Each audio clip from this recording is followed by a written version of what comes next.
বেশ ফুলগাজী এবং পরশুরাম উপজেলার অধিকাংশ এলাকায় প্লাবিত হয়েছে। বন্যায় ক্ষতিগ্রস্ত হয়ে আশ্রয়কেন্দ্রে অবস্থান নিয়েছে।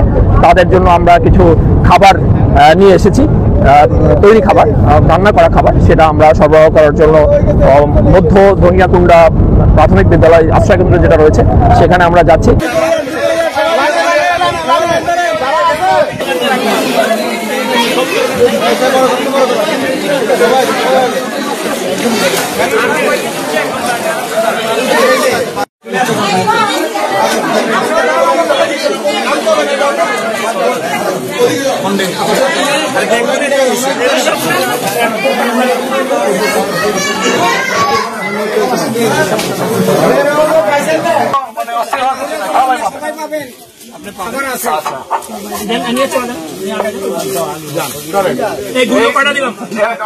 নিয়ে বামে চলে যান, সবাই নিয়ে যার যার ডানে চলে যান।